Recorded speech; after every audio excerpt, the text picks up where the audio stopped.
Hello. Are you ready for chapter 4 of A Day of Rest?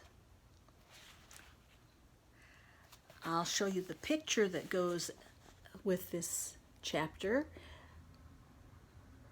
Our little heroine has just found a seat between two ladies that she knows. Chapter 4. It's good to sit between Aunt Daisy Bell and Mrs. Weaver, Susan thought, as Mrs. Weaver gently patted Susan's knee. Susan looked up and smiled gratefully into the clear blue eyes that twinkled as Mrs. Weaver asked her if she were comfortable. Susan knew Mrs. Weaver well. She often came over and helped Aunt Mary with the hard chores. She had been over just the week before helping make jelly out of the blackberries that Susan and Bert had picked. Before she left for her home across the road, she had baked a cake. Susan liked Mrs. Weaver. It was good to sit by her. Susan turned and looked up at Mrs. Campbell sitting on her other side. It was good also to sit by her. Susan liked her even though there was something odd about her. Mrs. Campbell was a deaconess and a prohibitionist. Susan didn't know what either of the big words meant, but she guessed it wasn't very bad. Her dad had laughed out loud when he called Mrs. Campbell a deaconess and a prohibitionist. It had happened just about sundown the week before. Susan had been lazily lying in the front porch swing, gently rocking back and forth, when a dusty car had stopped at the base of the lane leading up to the house. There had been two men in the front seat of the car. The driver blew the horn. Susan let the swing ease to a stop. "Hey, you!" the passenger yelled. Susan didn't recognize the man. She let a foot drop to the floor to steady the swing. The rule was strict. Susan was never to talk to strangers. "Hey, you, come down here." An even stricter rule than talking to strangers was the rule that Susan was never to go up to a strange car. The man definitely was a stranger. He was not even from the county. Susan could tell that by his voice. Staring blankly at the car, Susan swung around and sat up. She wasn't afraid. Her dad was on the back porch helping Aunt Mary string beans. He could hear the man yell.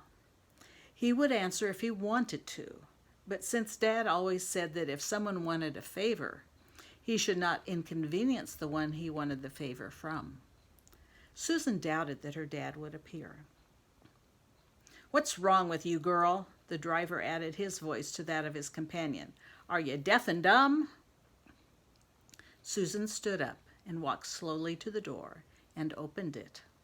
After closing the screen door, she quickly fastened it on the inside and stood silently watching the car. The car door swung open.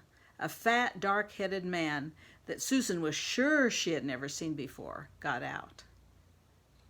"Can't you hear me, girl? Are you an idiot?" the passenger yelled, his voice rough with anger. He opened his mouth to yell again, but anything he might have said was cut off by the sharp staccato blast of the car horn. "Is there something I can do for you?" Susan heard her father's firm voice coming from the side of the house. "Well, it's about time." The exasperated voice of the driver came from the car. "We thought everyone must be dead." "Is there something I can do for you?" Douglas asked again. Only the extreme calmness of his tone showed his anger. Douglas had not finished speaking when Susan was pushed roughly to one side and Aunt Mary took her place at the screen door. Susan stiffened. Aunt Mary's right hand was hidden behind her apron, but it was easy to distinguish the shape of the pearl-handled pistol she was holding ready to use. "Watch the driver, Susan," Aunt Mary whispered. Susan shifted her glance to the driver, who was now standing on the far side of the car. For a moment he stood motionless, staring up the lane toward where Douglas was standing. Then the driver shifted and brought his arms up to the top of the car. Susan tensed, then relaxed. The hands folded on top of the car were empty. There was no immediate danger from that source. Susan let her gaze stray to the passenger as he began to talk. "What we want," the fat man beside the car began in a loud voice, and then continued in little more than a whisper, "is some liquid moonshine." "Liquid moonshine?" Douglas questioned blankly. Susan looked sharply at her dad, wondering what he was up to. Even she knew what the man meant. "Grease lightning." An absolutely dumb expression on her dad's face confirmed Susan in her belief that her dad was having fun at the two strangers' expense. "I reckon you all must mean corn liquor." Doug's voice broadened and slowed into the thickest of illiterate accents. "Well, I don't have none, but I know where you all can try to get you some. You all see that there house right through those pines on that hill? Y'all will have to go right back down that there road a piece until you come to that road that swings left. Then you go past their gas store. Back of that store you comes to a lane that goes right. You goes up that lane till you comes to the house. Go up to that porch that you see there and ask for the lady of the house." Her dad's face was solemn as he spoke, but Susan knew that if she could see his hazel green eyes, they would be twinkling mischievously. Standing there in the sunlight, with his dark auburn hair falling forward in his face, his shoes muddy and his ragged pants wet from the knees down, where he had been helping Aunt Mary pick beans in the garden, her dad really looked the dumb mountaineer he was trying to portray, not a local high school teacher that Susan knew him to be. But what was he up to? The house that her dad was pointing to was Josh Campbell's house. While the two strangers got back in their car, turned it around, and started back down the road to the Campbell home, the three stood exactly where they were, Susan beside Aunt Mary behind the screen door, and Douglas halfway down the lane. "Someday you're going to get yourself in trouble, Douglas McTay, with your jokes," Aunt Mary scolded through the screen door as she placed the pistol in the cabinet by the front door. Douglas began laughing, but stopped long enough to listen to Susan when she spoke. "Daddy, why did you send those men to Uncle Josh's house? Aunt Daisybell won't allow even grape wine or hard cider. She'll throw a fit if someone asks for whiskey." "That's right, Susan. She'll throw a fit. She's a dedicated deaconess, and a prohibitionist, too, of the worst kind. Boy, I wish I could see those guys' faces after Daisybell gets through hellfire and brimstone in them." Laughter shook Douglas' muscular frame. Throwing his head back, he laughed until, gasping for breath, he wiped tears from his eyes. "Oh, how I hope they sit in their car and blow just the way they did here," he continued weakly between alternate peals of laughter and gasps for breath. "Daisybell hates bad manners almost as much as she does drunkenness. Oh, they'll get a lesson in manners, which they surely need." "Will they hurt her?" Susan asked fearfully. "Nah," Douglas shook his head. "The boys are there. They can look after their ma." Still chuckling to himself, Douglas turned and walked toward the back porch to help Aunt Mary finish the beans. Susan joined them to help by pulling the strings. Prohibitionist and deaconess.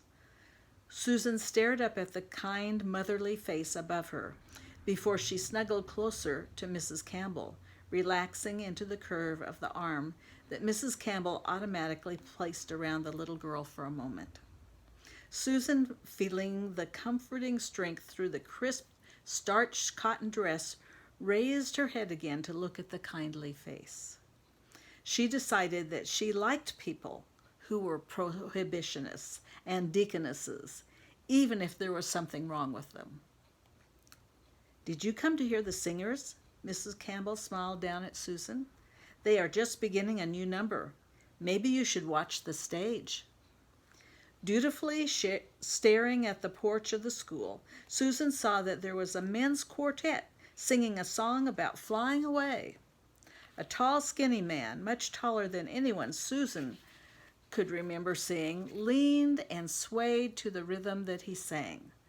Then he paused as the lead sang loud and clear, "I'll fly away in the morning, I'll fly away." The tall man followed the lively rhythm with his low, gravelly voice, "I'll fly away in the evening." I'm sure he did it better than I'm doing it. The man singing the high part was short, not even coming up to the tall man's shoulders, but his voice was rich and full even on the high notes. He was interesting, but Susan liked the low voice best. The low, growly notes in quick rhythm seemed just like a bass fiddle. The lively tempo with the alternate melody between the parts held Susan's interest for a few minutes. She glanced up to see if Mrs. Campbell had noticed how good she was being. But Mrs. Campbell was not paying any attention to Susan or to the singers. She was looking worriedly over toward the group of men standing talking to each other at the edge of the playground. That's the end of that chapter. One thing I want to mention before we go is this pendant that you've seen hanging around my neck. My uncle, J.C., was a whittler, and this is something that he whittled out of wood that he had and gave to my family. So I wanted to share that with you today. Bye-bye. See you later.